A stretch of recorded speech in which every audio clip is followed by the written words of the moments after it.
En este momento me toca presentar entonces la conferencia inaugural, si ustedes quieren, que va a estar a cargo del doctor Patricio Grassini. Patricio es argentino, pero hace muchos años ya está trabajando en la Universidad de Nebraska, en Lincoln. Patricio es egresado de la Universidad de Buenos Aires, hizo su doctorado en la misma Universidad de Lincoln, en Nebraska. Tiene una extensísima trayectoria, a pesar de su juventud, les diría yo. Ha publicado más de 100 artículos en revistas con referato internacional, revistas del calibre de Nature o de PNAS, así que digamos, es realmente un enorme placer tenerlo aquí hoy y que pueda presentarnos su visión acerca de lo que él ve en cuanto a la agricultura. Planteamos o charlamos con él esa agricultura 2040. Patricio es líder actualmente de un proyecto muy interesante que vamos a ver un poquito más en detalle en el panel inmediatamente posterior, que es el Atlas de Brechas de Rendimiento a nivel global. Él les va a comentar algo y el panel posterior nos va a enfatizar toda esa temática. Ese Atlas de Brechas de Rendimiento a nivel global en muchísimos cultivos le ha permitido también a Patricio obtener una experiencia internacional sin lugar a dudas envidiable, con sistemas tan contrastantes como palma de aceite en el sudeste de Asia, hasta obviamente el cinturón maicero americano, Argentina, Brasil, África, muchos otros países. Entonces, nos parecía que era muy interesante que Patricio comparta mucho de su conocimiento y experiencias, así que con eso lo invito a Patricio a que suba, comparta con nosotros su conferencia. Después de la conferencia de Patricio vamos a tener un breve intercambio con él. Esos son placeres que uno se da de moderador. Y Patricio también va a estar al final de la mañana en el salón mano a mano para que ustedes le hagan las preguntas directamente que quieran. Así que los dejo en compañía de Patricio Grassini y le damos un aplauso de bienvenida. Gracias. Muchas gracias.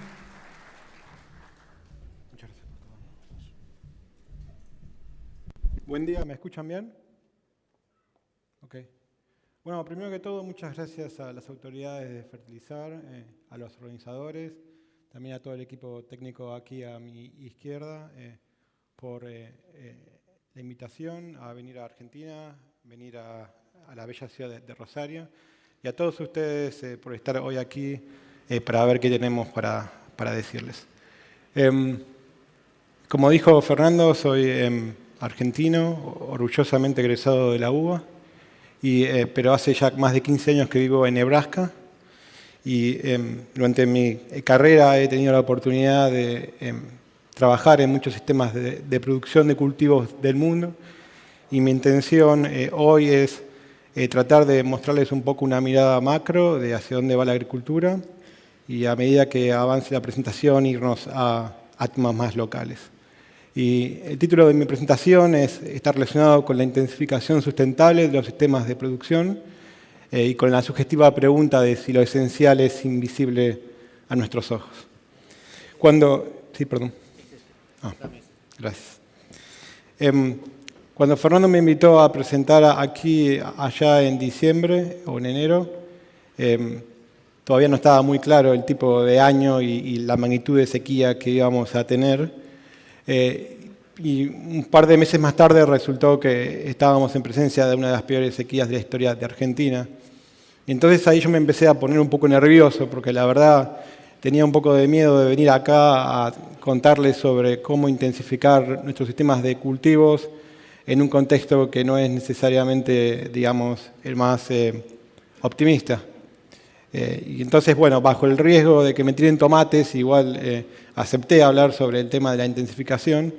Y creo que una de las cosas que más me convencieron a persistir en el tema de mi presentación fue que cuando uno mira a través del tiempo y un poco se descontextualiza del año en particular, lo que se da cuenta es que en la gran mayoría de los años nuestra productividad, nuestra ganancia, no está tan necesariamente limitada por agua, sino que está limitada por manejo agronómico. Entonces, si un poco nos podemos desconectar del año en particular y podemos pensar más allá Entonces creo que deberíamos poner la mirada, el foco en qué podemos hacer desde la agronomía para aumentar nuestros rendimientos, no solamente de los sistemas, no solamente de los cultivos individuales, sino de todo el sistema, como forma de también aumentar nuestra ganancia económica y haciéndolo de una manera sustentable. Y un poco para ilustrar ese punto, lo que muestro acá son simulaciones de rendimiento potencial limitadas por agua y no limitadas por agua para pergamino. La línea amarilla es el rendimiento potencial no limitado por agua, la línea azul es el rendimiento limitado por agua, y en rojo lo que pueden ver es el rendimiento promedio de maíz para esa misma localidad.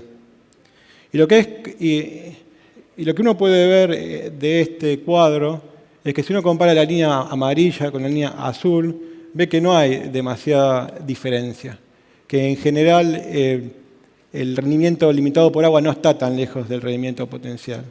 Pero por otro lado, lo que uno puede ver es que la brecha entre el rendimiento promedio de los productores y el rendimiento limitado por agua es grande, y varias veces más grande que la brecha por limitación de agua.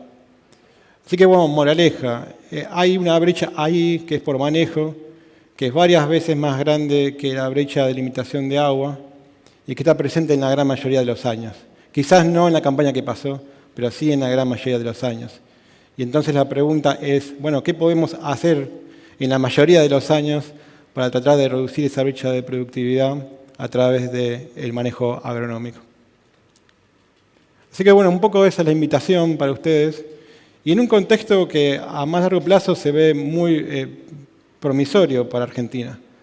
Porque por un lado, como les mostraba antes, tenemos una brecha de producción bastante grande, y José Andrade y el panel, junto a Nahuel, Gustavo y Juan Pablo, van a hablar de eso durante la mañana. Hay una brecha de productividad muy grande ahí para ser explotada, para aumentar la productividad. Y eso en un contexto de mayor demanda de alimentos a nivel global, de mayor precios, da a la Argentina una oportunidad gigantesca para aumentar su productividad y para que la economía se beneficie, tanto local, regional como nacional. Entonces, bueno, hay una oportunidad ahí para explotar para un productor, para una región, para un país, a través de una intensificación de los sistemas de producción. Y la invitación que les hago para pensar a futuro es la idea en la cual se marca mi presentación hoy, con 4 ejes principales. Primero, tratar de contarles un poco cuáles son las tendencias macro a nivel mundial. Después irnos un poquito a hablar sobre por qué es importante entender el rendimiento potencial y diagnosticar las brechas de productividad y sus causas. Y luego vamos a ir a 3 ejemplos concretos que muestran, que ilustran oportunidades para cerrar las brechas de producción. Y finalmente les quiero dejar a unos mensajes que tienen una alta dosis de subjetividad de mi parte, de lo que yo pienso deberíamos priorizar mirando hacia el futuro. Así que bueno, esa es la invitación para hoy, pensar a futuro. Y para pensar a futuro también es importante mirar un poquito el pasado, porque nos puede ayudar a entender dónde estamos y un poco pensar hacia dónde queremos ir. Entonces, si uno mira el mundo del fin del siglo pasado, y con eso me refiero al periodo que sucedió a la Revolución Verde, hay un par de legados importantes que nos dejó esa Revolución Verde. Uno fue un incremento de rendimiento sostenido por muchos años, que eventualmente llevó a una más alta productividad, no solamente a nivel del cultivo individual, sino a nivel del sistema. Sistemas de arroz o de trigo en los cuales se hacía un cultivo por año en los 60, 70, pasaron a hacer 2, 3 cultivos por año posteriormente. Al mismo tiempo, eso fue acompañado por un uso, en algunos casos excesivo, de fertilizantes y pesticidas con un impacto ambiental negativo asociado. Pero en general nadie puede desconocer el gran efecto o el gran beneficio que tuvo la Revolución Verde y el aumento de los rendimientos en mantener el área cultivada estable por alrededor de 50 años. Pero por otro lado, hay un efecto colateral de esa Revolución Verde, o que nos legó la Revolución Verde, fue que producir mucho se volvió un pecado, porque llevó a producir más de lo que el mundo demandaba, bajos precios, y la agricultura dejó de ser algo que tenía una ganancia. Y en muchos casos eso, bueno, o diría en la gran mayoría de los casos, llevó a una especie de desenamoramiento por invertir en alimentar al mundo. El hecho, ¿quién iba a invertir en un momento en el cual el problema eran los precios bajos? Y de hecho se hablaba de cómo se podía bajar la producción para aumentar los precios. Así que bueno, ese era un poquito el escenario hacia el final del siglo pasado, que también llevó a consecuencias a nivel de investigación en el sector público, que es que cuando uno no tiene una presión para generar un impacto, entonces quizás uno se vuelve un poquito menos focalizado en hacer investigación que tenga un impacto a una escala y a un tiempo razonables. Y algo que en mi percepción veo es que por muchos años no hubo esa presión para que la investigación en la agricultura tenga un impacto. Y acá estoy hablando a un nivel realmente global. Cuando uno no tiene que pagar la luz de la casa, entonces no hay ningún problema en dejar la luz prendida toda la noche. Cuando uno la tiene que pagar, ahí es más cuidadoso. Y creo que un poco en agricultura nos pasó lo mismo. Bueno, miremos ahora dónde estamos ahora, en el mundo del nuevo milenio. Completamente diferente a lo que vimos pre-2000. Por un lado, una explosión en la demanda demográfica y cambios de dietas que va a llevar a un incremento de la demanda de alimentos de 50% en 30 años. Eso es un montón. Y sobre todo impulsado por las dinámicas demográficas y de dietas de África y de Asia. Con lo cual lo que pasa en Estados Unidos o en Europa no tiene tanta relevancia en términos de mover esa demanda. Hay mucho debate ahí sobre qué se puede hacer para reducir esa demanda en el corto plazo a través de cambios de dietas, volvernos vegetarianos, reducir las pérdidas, etcétera, etcétera, etcétera. Es mi percepción que todo eso tiene valor, pero que el tiempo para que eso tenga un impacto real, de magnitud relevante en un contexto global, es demasiado largo cuando uno lo compara con esos 30 años próximos en los cuales la demanda de alimentos se va a aumentar 50%. Con lo cual no veo grandes cambios en la demanda por tratar de cambiar esas cosas, no en el corto plazo. Sí son cosas para explorar, pero con un impacto más a largo plazo. Y lo que también sabemos es que la tasa a la cual nuestros rendimientos están aumentando no son suficientes para cubrir ese 50% de aumento de la demanda en los próximos 30 años. Y eso va a llevar o está llevando a más presión en expandir en área cultivada para compensar el hecho de que nuestras tasas no están creciendo a la velocidad necesaria para satisfacer la demanda en la tierra cultivada actualmente. Y finalmente, arriba de todo eso, tenemos conflictos entre países, barreras de todo tipo para el comercio, que está llevando a un renovado interés de los países para alcanzar un nivel de autosuficiencia alimenticia razonable. Hace una década atrás los globalizadores nos decían que el mercado libre iba a solucionar todos los problemas de insuficiencia de alimentos en un lugar a través del flujo de alimentos, de exportaciones e importaciones. Hoy sabemos que no es tan fácil y que hay razones por las cuales un país tiene un deseo de alcanzar un nivel de autosuficiencia alimenticia razonable, especialmente aquellos que no cuentan con una reserva monetaria muy importante en el banco y que entonces dependen mucho de lo que otros países puedan proveer a un costo determinado. Y un poco todo esto se ve reflejado en los cambios de precios y volatilidad que se ven en los precios de los commodities más importantes. Este es un gráfico que muestra los precios relativos a 1980 y lo que se muestran acá son los precios promedios del mercado global para soja, maíz, arroz, trigo y palma, probablemente los 5 cultivos más importantes y que representan la mayor parte de las calorías y proteínas de nuestras dietas. Y lo que vemos es que post-2000 hay un escenario claramente de precios más altos, pero no solamente los precios más altos, sino que son más volátiles.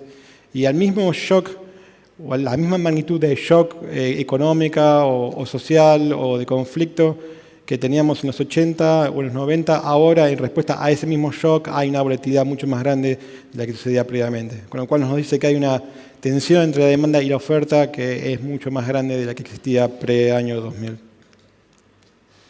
Y también un poco toda esa tensión entre demanda y oferta y asociado con precios altos también se ve reflejado en cambio de uso de la tierra.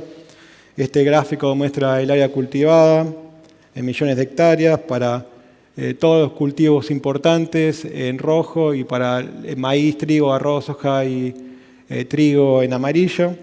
Lo que se puede ver es que hasta el año 2000, o mejor dicho, entre el año 1900, desde el fin de los 70 hasta el año 2000 pasamos por un periodo de tiempo en el cual prácticamente el área no cambió, el área neta de cultivos no cambió. Pero desde el año 2000 o principios del 2000 lo que estamos viendo es un cambio total en esa trayectoria. Y ahora estamos aumentando nuestra área de cultivos a un ritmo interesante de 13 millones de hectáreas por año. Y realmente no sé si la gente realmente entiende cuáles son las implicancias o lo que esto representa en términos de indicador de que no estamos siendo suficientes en producir suficiente alimento, suficiente fibra, suficiente azúcar, energía, aceite en la tierra cultivada actualmente. Así que bueno, en pocas palabras, como humanidad nos podemos dar el triste privilegio de celebrar que estamos expandiendo nuestra área agrícola más que en toda nuestra historia como humanidad. Y muchas veces esa expansión, diría en muchos casos, ocurre a expensas de sistemas que creo que todos en el cuarto diríamos que deberíamos preservar por una serie de razones que podríamos discutir en otro momento. Y como en esta fotografía que muestro expansión de palma en Indonesia, ustedes pueden ver claramente ahí la selva talada, donde se van a poner oil palm palma aceitera. Y esa palma aceitera va a estar ahí por 25 años y después va a haber otro ciclo de plantación. Y no hay manera de que esa palma va a volver a selva algún día, por lo menos no en el corto plazo. Así que bueno, estamos expandiendo 13 millones de hectáreas y muchas de esas 13 millones de hectáreas son hectáreas como esta. Y pónganle el nombre que quieran. Puede ser Indonesia, puede ser el Congo, puede ser Brasil, puede ser incluso en nuestro patio de atrás, pero esto está pasando en todo el mundo. Y también en muchos casos lo que uno ve es que la agricultura está avanzando en zonas donde realmente no debería haber agricultura. En este caso, por ejemplo, esto es una foto que muestra pequeños productores tratando de hacer arroz aeróbico en esa pendiente que antes era selva, y ustedes pueden ver ahí todo tipo de problemas con erosión, suelos con altas toxicidades. No hay manera de que ese suelo pueda proveer una agricultura sustentable.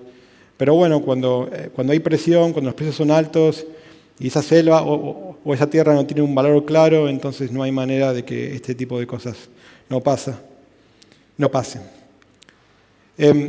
Y en el contexto de este desafío que tenemos de tratar de acelerar nuestras tasas de incremento de rendimiento a nivel global, como manera de mitigar algunos de los efectos adversos que veíamos antes, también tenemos encima de todo eso la presión de una sociedad que muchas veces está desconectada del contexto rural, de que justifiquemos la manera en que producimos los alimentos. Aun cuando no entienda muy bien de qué se trata, y aun cuando no entienda demasiado bien todos los tecnicismos a los cuales nosotros estamos acostumbrados.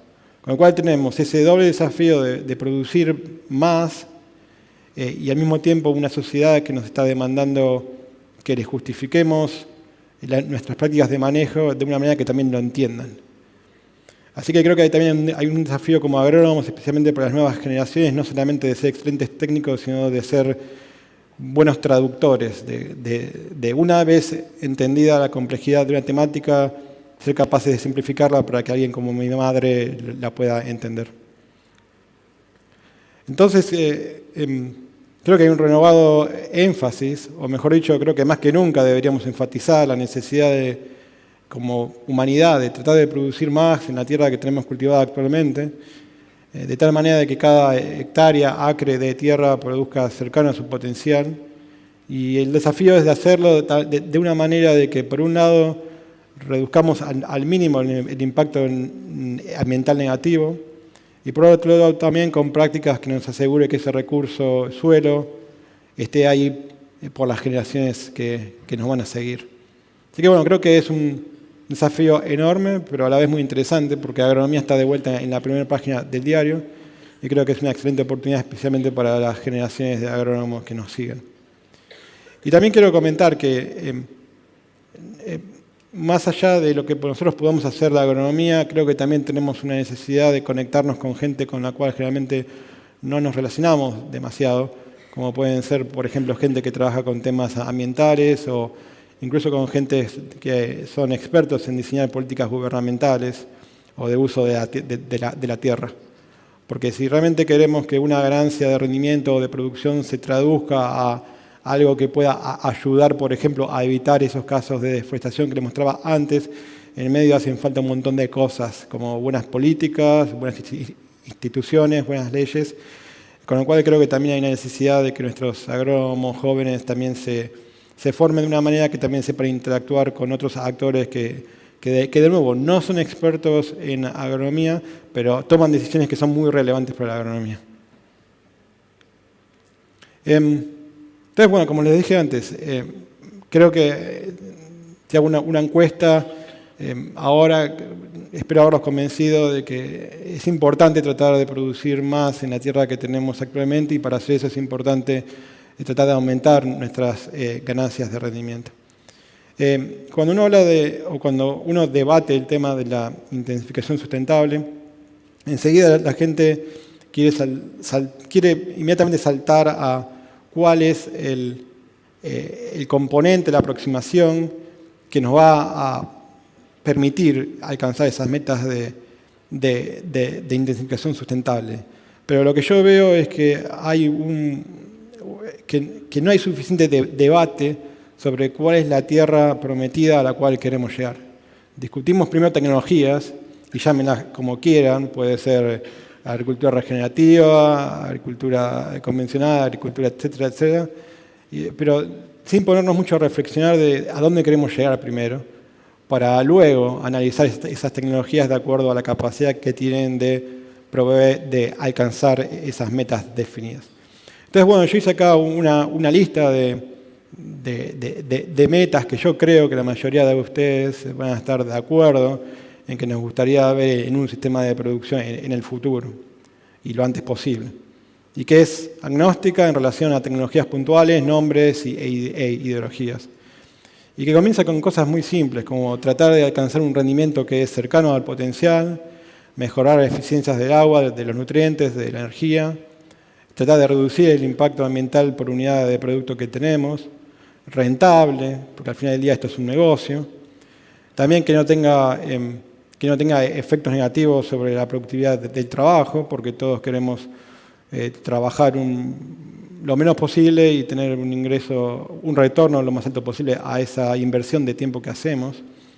Y por otro lado, también relacionado con el tema de la sustentabilidad a largo plazo, que es que un sistema mantenga o incrementa los stocks de carbono o de nutrientes en el suelo, manejo de plagas integrado, y también, ¿por qué no?, metas de biodiversidad, y podemos discutir a qué escala esas metas son relevantes, pero quizás más importante, lo que creo necesitamos es primero definir cuáles son esas metas, de las cuales se habla mucho, pero hay pocos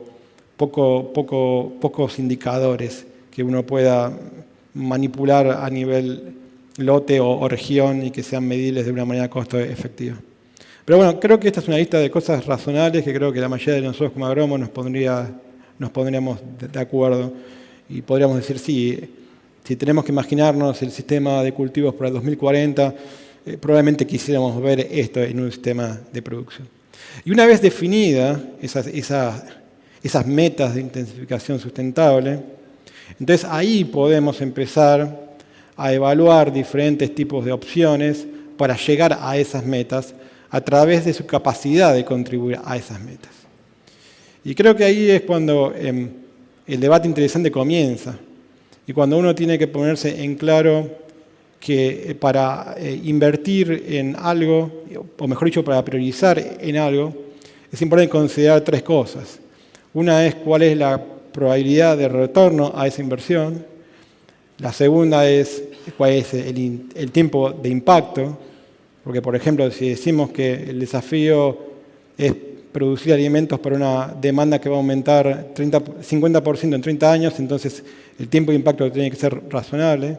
Y finalmente, ¿cuál es la escala de impacto? Puede haber tecnologías que son promisorias para localmente, pero que no tienen un impacto demasiado importante a nivel regional, global, o que simplemente no son escalables. Y acá lo que hice fue simplemente poner diferentes opciones que uno escucha alrededor y las ubiqué de una manera razonablemente subjetiva en este esquema, simplemente para ilustrar de las cosas que se hablan a nivel global como opciones para alcanzar esas metas de intensificación sustentable. Y entonces uno puede empezar a tomar cada una y analizarlas a través del prisma de su capacidad de generar un impacto a un tiempo razonable y a una escala relevante. Y entonces uno puede ver, por ejemplo, todo lo que se habla de agricultura urbana o vertical. Esas son cosas que probablemente puedan funcionar, pero en un tiempo razonable, pero su escala de impacto es decididamente muy chica.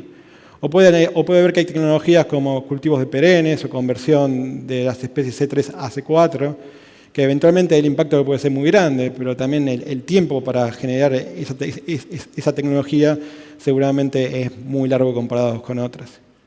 Y un poco acá lo que yo sugiero es que teniendo en cuenta la magnitud del desafío que tenemos por delante en términos de acelerar las tasas de rendimiento y el tiempo que tenemos para eso, creo que nos deberíamos focalizar priorizar cosas que son esperables de proveernos un impacto en términos de las metas que mostré antes, en un tiempo razonable y a una escala relevante. Y sobre todo cuando invertimos en investigación pública, invertir como si la plata viniera de nuestro bolsillo. Creo que eso también es muy importante. Y por lo menos en mi programa de investigación, lo que nos focalizamos es en tratar de reducir las brechas de rendimiento a través de manejo agronómico. Creemos que un esfuerzo consciente por entender cuáles son las brechas de productividad, cuáles son sus causas y eventualmente poner soluciones en paquetes tecnológicos es una manera que en un tiempo relativamente corto puede generar un impacto grande y a una escala relevante y puede ayudarnos a de nuevo, alcanzar esos objetivos duales que tenemos de alimentar al mundo, producir más y hacerlo de una manera sustentable. Y para eso hablemos un poquito primero de lo que nos referimos con rendimiento potencial y brechas. Por un lado tenemos ese rendimiento potencial que está explicado o está determinado por la radiación, la temperatura, por el clima y en el caso de los cultivos en secano también por la lluvia, el monto y la distribución y a la vez propiedades de suelos que influyen en el balance de agua. Ahora bien, alcanzar ese rendimiento potencial no es algo fácil y no es algo necesariamente deseable. Es algo que uno puede hacer en un experimento bien controlado. Gustavo o Juan Pablo lo pueden hacer en una parcela experimental, donde uno puede ir todas las semanas y controlar cada detalle y asegurarnos que todos los factores de producción están en el óptimo, pero decididamente en un lote comercial no es algo deseable porque llevaría a usar un monto de inputs o una precisión en el manejo que son no económicamente viables, no logísticamente viables y seguramente no ambientalmente deseables. Así que ponemos como meta para un productor con accesos a mercados, a información, alcanzar alrededor del 80% de ese potencial. Ese es un rendimiento alcanzable razonable para un productor que quiere alcanzar altos rendimientos, pero sobre todo quiere maximizar la ganancia. Aún así, cuando descontamos esa parte de la brecha que no se puede cerrar, lo que uno suele encontrar es que la mayoría de los sistemas de producción están bien por debajo de ese rendimiento alcanzable, debido a factores que limitan o reducen el rendimiento, como pueden ser nutrientes, manejo inadecuado en términos de fecha de siembra, grupo de madurez, efectos o reducciones de rendimiento por factores bióticos. Ahora bien, cuando yo empecé a trabajar en este tema, prácticamente no había ninguna estimación de cuál era el rendimiento potencial para los sistemas de producción del mundo y cuál era la brecha. Y eso fue allá atrás, en el 2010.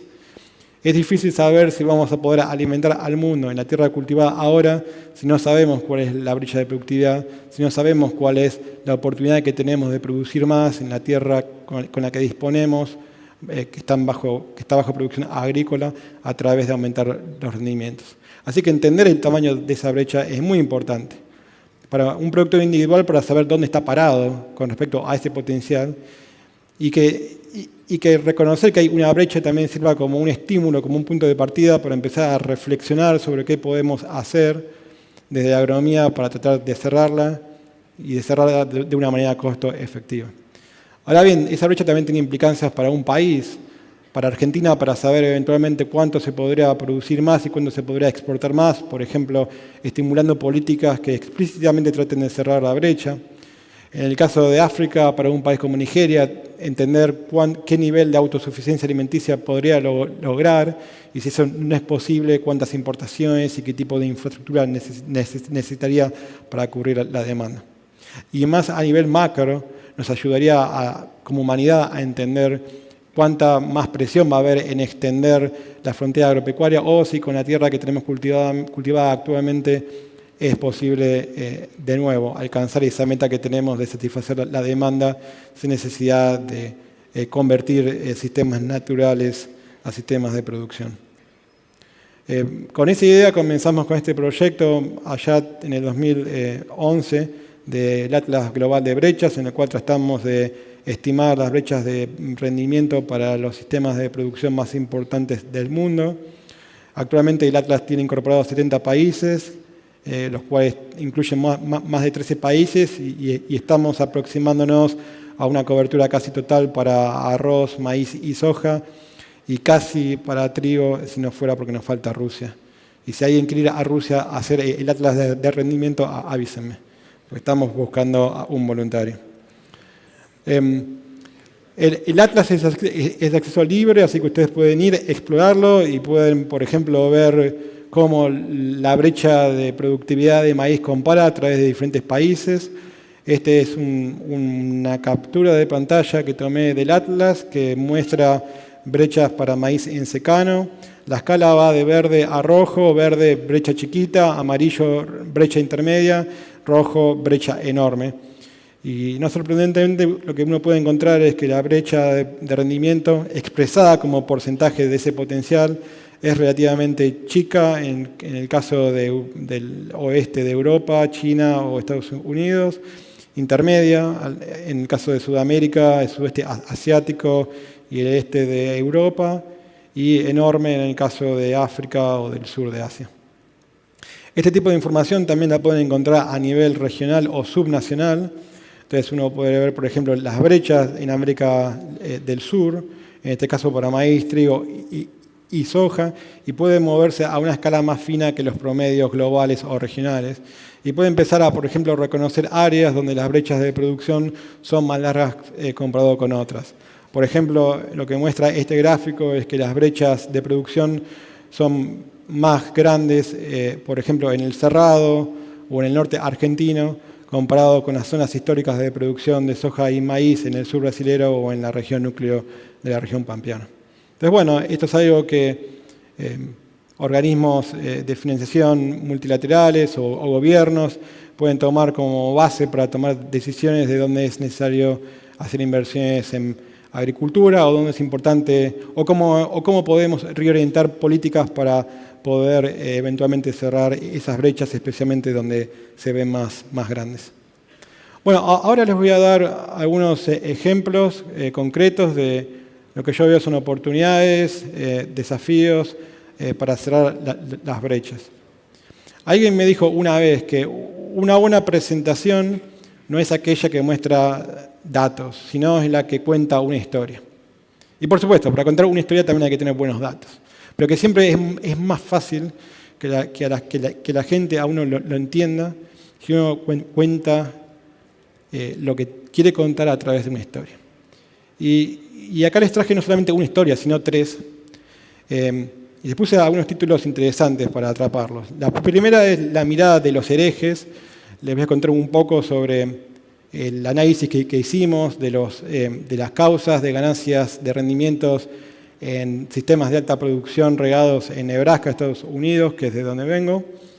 La otra se llama Aprendiendo de los productores y es un esfuerzo que hicimos trabajando con productores de soja en todo el cinturón maicero norteamericano para aumentar rendimientos de una manera costo efectiva.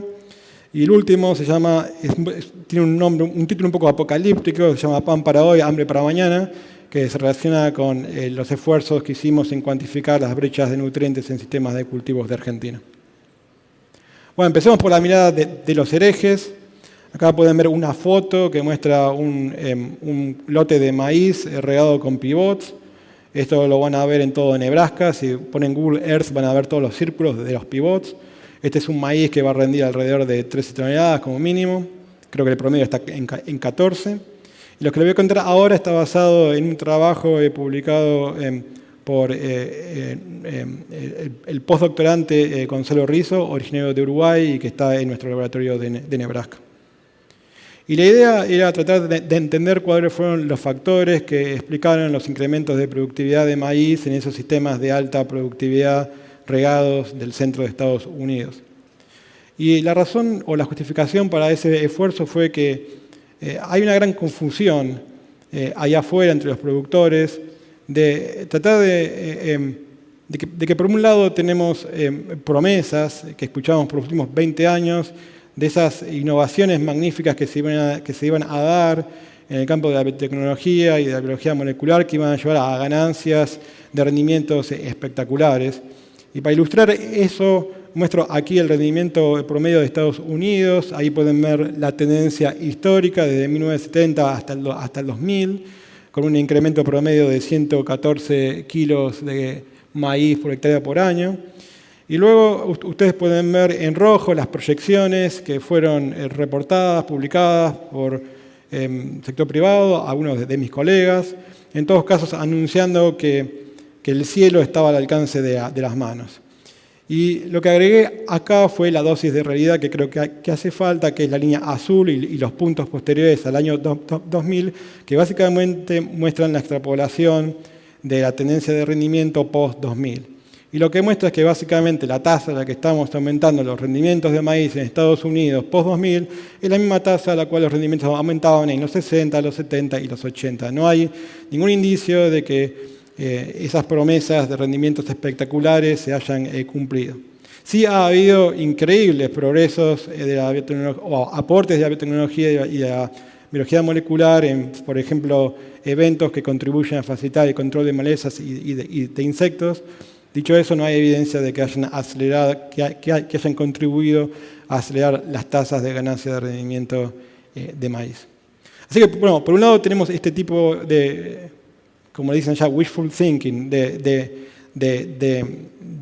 exagerar el impacto de determinadas tecnologías.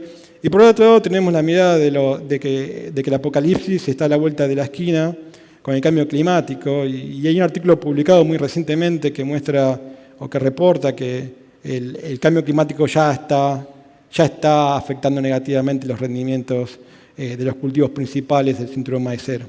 Así que por un lado tenemos la promesa de 30 toneladas de maíz en 20 años y por otro lado tenemos el apocalipsis now. Y un poco, bueno, dijimos, ¿por qué no tratamos de mirar las causas de incremento de rendimiento desde una mirada más racional, más objetiva y usando la ciencia, la mejor ciencia que esté disponible para hacerlo? Entonces lo que hicimos fue tratar de mirar eso en el contexto de sistemas de producción bajo riego en Nebraska, que ya están alcanzando 80-85% del potencial, muy estables, y con miles de productores que están muy motivados por adoptar tecnología, absorber información y tratar de aumentar los rendimientos. Y el objetivo fue tratar de disectar cuánto de la ganancia de rendimiento se irá por clima, manejo y genética. Y para hacer eso lo que usamos fueron datos de 40.000 lotes de productores entre el 2005 y el 2018, un modelo de simulación agronómica para entender el impacto del clima, encuestas para saber qué cambió en el manejo de los productores, datos de la literatura pre-2005 para entender cuál era el impacto del manejo agronómico o la contribución del manejo agronómico a esas tendencias de rendimiento, y finalmente por diferencia estimar la ganancia genética.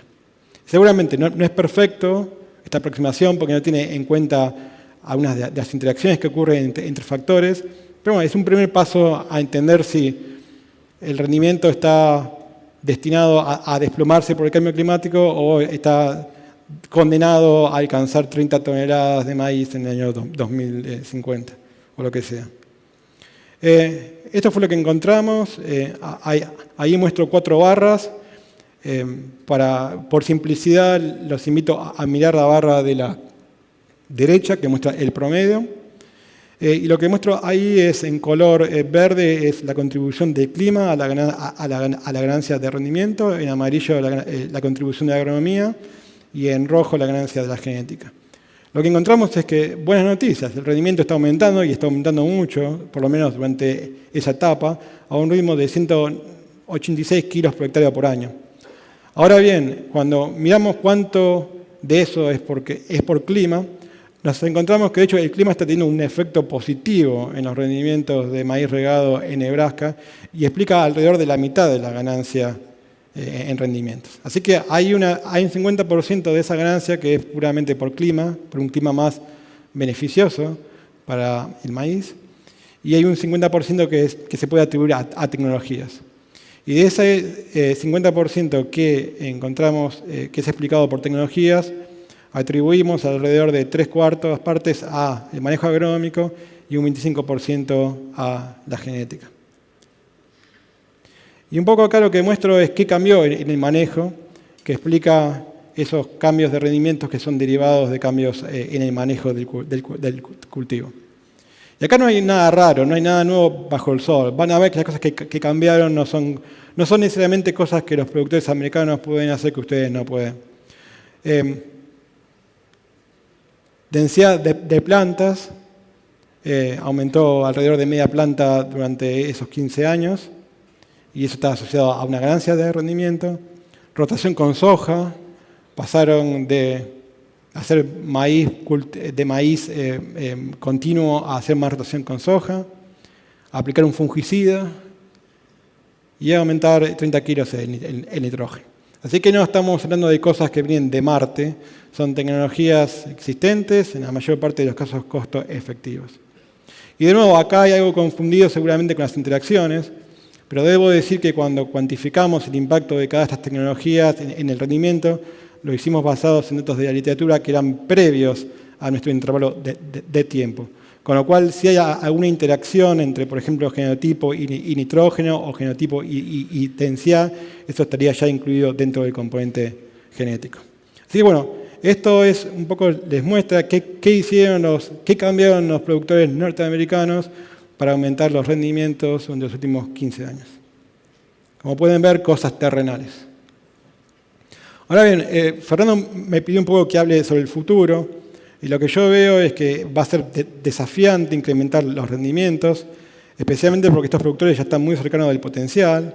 Hay algún tipo de evidencia de que tecnologías transgénicas nos pueden ayudar a aumentar un poco más los rendimientos, pero sin embargo los rendimientos o las ganancias esperadas no se ven espectaculares, alrededor del 2%. Y algo que yo les digo a los productores de Nebraska siempre es que no tienen que esperar a que los breeders les generen un híbrido con mayor rendimiento y que pueda rendir 18 toneladas cuando ellos están en 14. Porque ya hay cosas que hay ahora que pueden considerar adoptar, que les puede generar ganancias de rendimiento que son equivalentes o aún mayores a estos 300 kilos, como pueden ser adoptar rotación, aplicar un fungicida, sembrar 10 días más tempranos, o tratar de manejar los nutrientes más eficientemente para aumentar la absorción de nitrógeno. Pero sí hay, y no me voy a detener porque estoy corriendo atrás del tiempo, hay un montón de oportunidades en estos sistemas para aumentar la eficiencia en el uso del agua y en el uso del nitrógeno. Y lo que vemos es que hay muchos productores que aplican mucho más nitrógeno o mucha más agua de los que requiere el cultivo, con lo cual, aun cuando no necesariamente hay tanto espacio para aumentar el rendimiento, sí lo hay para aumentar las eficiencias y a través de eso aumentar la ganancia para el productor. Bueno, ahora les voy a hablar un poquito de lo que hicimos con lotes de productores de soja en Estados Unidos. De nuevo, lo que queremos entender acá, cuáles son los factores de producción que limitan el rendimiento. Y esto es muy difícil de tratar de determinar con experimentación clásica a campo, por varias razones. Una es porque uno tiene una limitación en términos de poder evaluar todos los factores que potencialmente podrían limitar el rendimiento y sus interacciones. Piensen en el número de años y sitios que se necesitan para identificar causas de brechas de producción. Y muchas veces también lo que pasa es que nosotros vamos a los lotes a experimentar algo o a testear algo desde lo que pensamos que es importante, que no necesariamente se relaciona con lo que es importante. Entonces, también hay a veces una desconexión entre percepciones y realidad. Y para ilustrar eso, muestro aquí rápidamente un slide en el cual comparamos para Indonesia, para arroz, cuáles sean las causas de brechas de rendimiento a la izquierda versus cuál era la opinión de los expertos sobre cuáles sean las brechas de rendimiento. Y lo que pueden ver acá es que la prioridad que le daban a los diferentes factores era completamente diferente, lo cual tiene implicancias de cómo se invierte en investigación, en agronomía y cómo se priorizan cosas. Entonces creemos que para evitar este tipo de desconexión entre realidad y percepción es importante tratar de verificar o de validar cuáles son las causas de brechas de producción, tratando de, por ejemplo, analizar datos de productores como un primer paso para orientarnos a lo que realmente es importante. Eso lo hicimos para Estados Unidos usando 8.000 datos de manejo y de rendimiento de 8.000 lotes. Y el principio básico era muy simple, tratar de comparar lotes que dentro de un mismo tipo de clima y un mismo tipo de suelos rindieran consistentemente más altos que el resto y tratar de entender qué hacían esos productores que no hacían el resto. Como punto de partida para identificar esas causas de brechas y eventualmente poner paquetes tecnológicos que ayuden a esos productores a aumentar el rendimiento. Lo que encontramos fue, de nuevo, causas terrenales para esas brechas de producción, como fecha de siembra, un fungicida, elección de grupo de madurez, etc. Y hicimos esto para cada una de las zonas agroecológicas más importantes donde se cultiva soja en Estados Unidos. Basados en esa información, diseñamos paquetes tecnológicos que llamamos un tratamiento de manejo mejorado, que básicamente consistía en cosas muy simples, como sembrar más temprano, ajustar el grupo de madurez, aplicar fungicida, y en muchos casos cosas que no tienen que ver con el rendimiento, sino reducir costos, como por ejemplo reducir las semillas. Y ese rendimiento y ese tratamiento de manejo mejorado lo comparamos con el sistema de referencia prevalente entre los productores a través de 150 lotes, 3 años en el cinturón maicero. ¿Qué encontramos? A través de los 3 años, ese manejo, que de nuevo incluía cambios terrenales, en fechas de siembra, grupos de madurez, fungicida, llevó a estos productores a cerrar la brecha explotable en un alrededor de 40%, con un incremento en la ganancia neta de $76.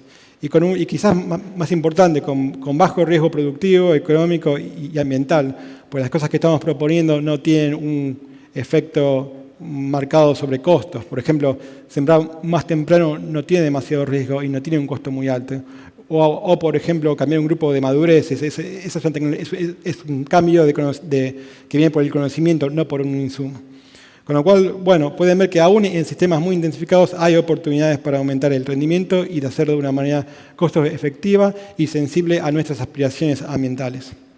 Y finalmente, en los próximos 2-3 minutos que me quedan, voy a contarles un poquito de los esfuerzos que hicimos en Argentina, mirando la cuestión de las brechas de nutrientes. Este es un trabajo que involucra a muchos investigadores, muchos de los cuales están en la sala. Lo que sabemos para Argentina, y de esto va a hablar el panel que me sigue, es que las brechas de rendimiento son intermedias, pero son grandes. Hay una oportunidad muy grande para todos ustedes de tratar de producir más, aumentando los rendimientos.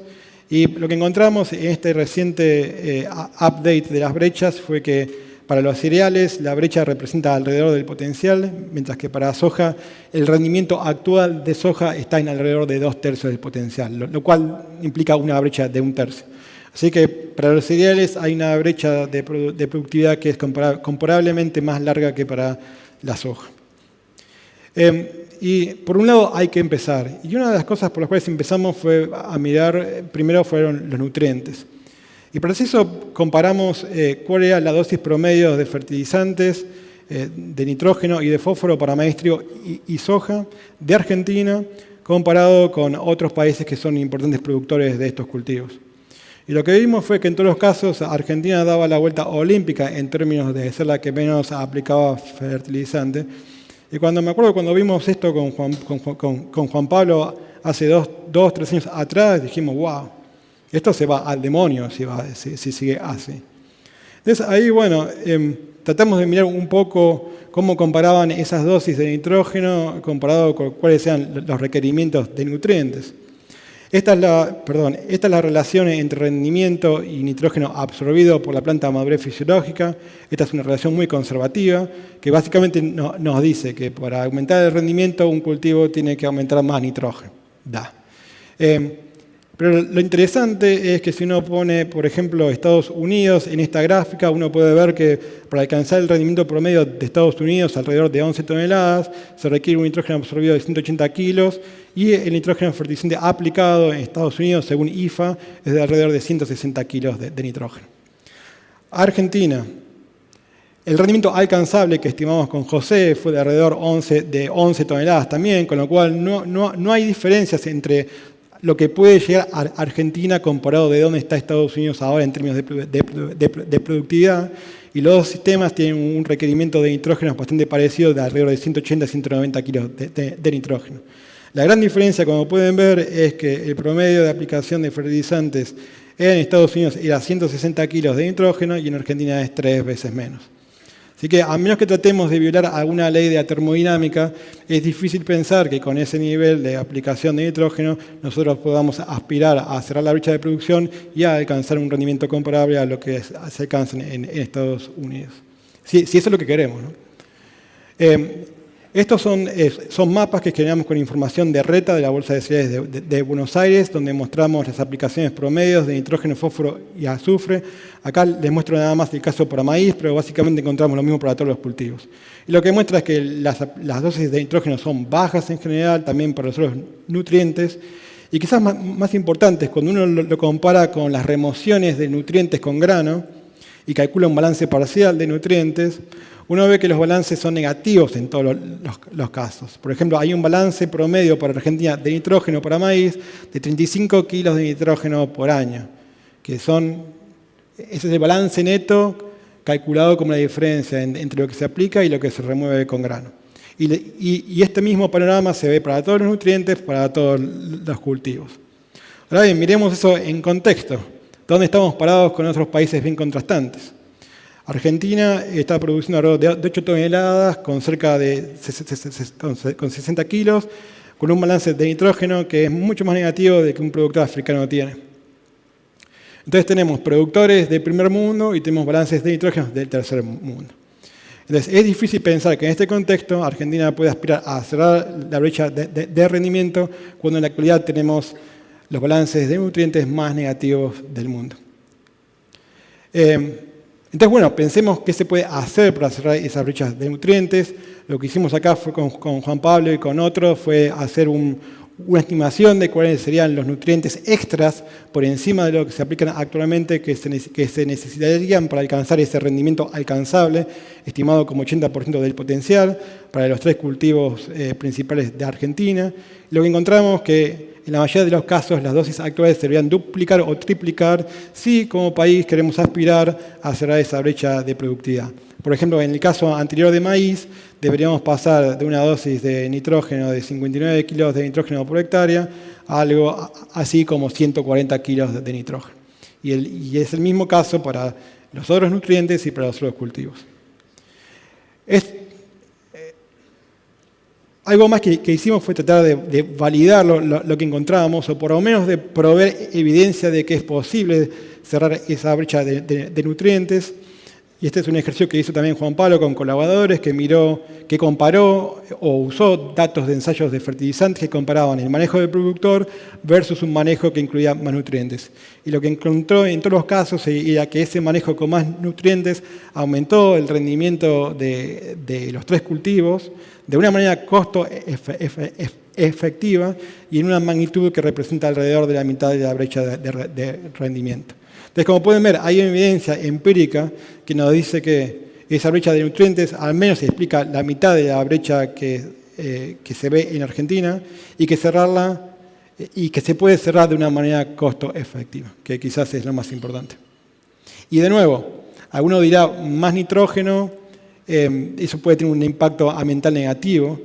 Y yo diría, bueno, pero también piensen en el impacto ambiental negativo de tener un balance de menos 40 kilogramos de nitrógeno por año. Creo que el impacto delimitado en este momento, en este contexto, creo que es mucho más importante que el impacto que puede tener algunas pérdidas adicionales.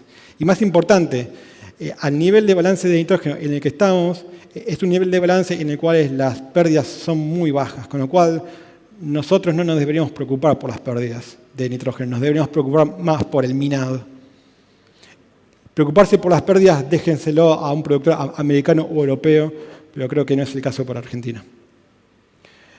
Bueno, algunos mensajes finales, y perdón por haberme excedido con el tiempo.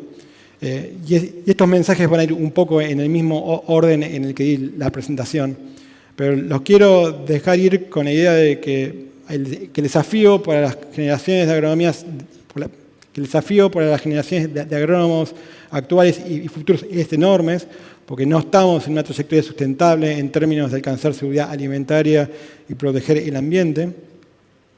Y que lo primero, creo yo, dado la magnitud del desafío y el poco tiempo que tenemos, creo que tratar de aumentar los rendimientos, reduciendo el impacto ambiental negativo, con metas explícitas y medibles, dejando ideologías de por lado, creo que es a donde tenemos que ir, y poniéndonos metas que sean claras, cuantificables y objetivas, como alcanzar el 80% del potencial para todos los sistemas de producción del mundo, reducir el impacto ambiental negativo donde es alto.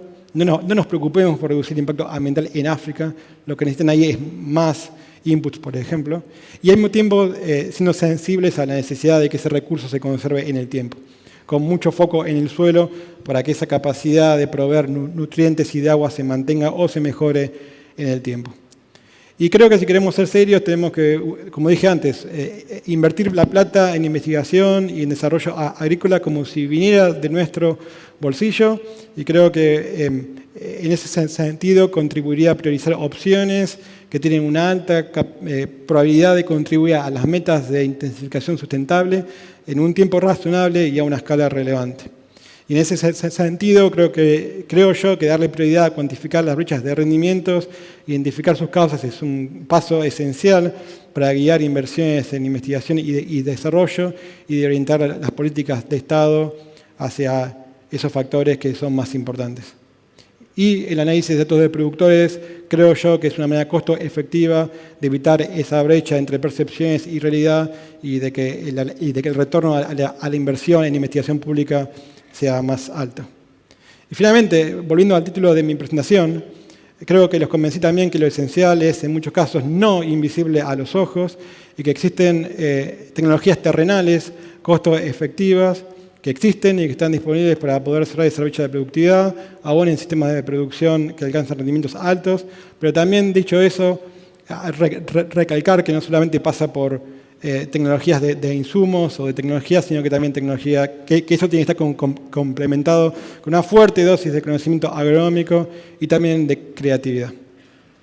Y finalmente, cerrando el panorama local, creo yo, y esto es debatible, que cualquier programa que tenga como objetivo reducir la brecha de rendimiento en Argentina, haciendo un uso sustentable del manejo suelo y evitando ese minado de nutrientes, va a requerir de un reconocimiento explícito de aumentar la oferta de nutrientes.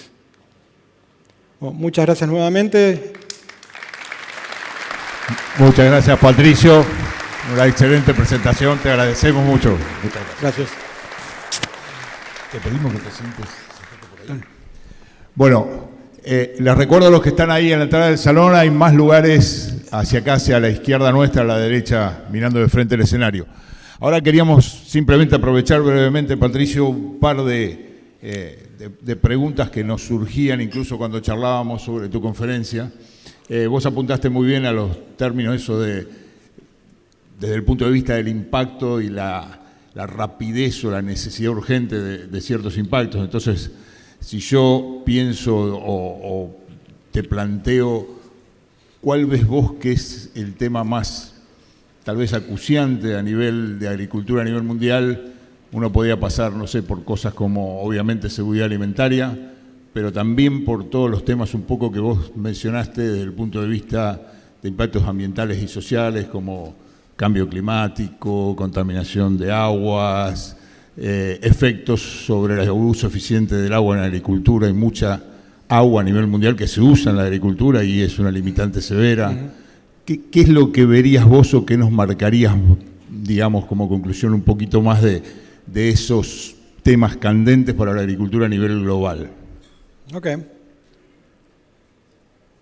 La manera en que yo lo aproximaría es, y esto está escrito en un paper que publicamos hace un par de años con Ken, que un poco creo que la manera en que invertimos en agricultura o priorizamos tiene que ser como ir a una carrera de caballos.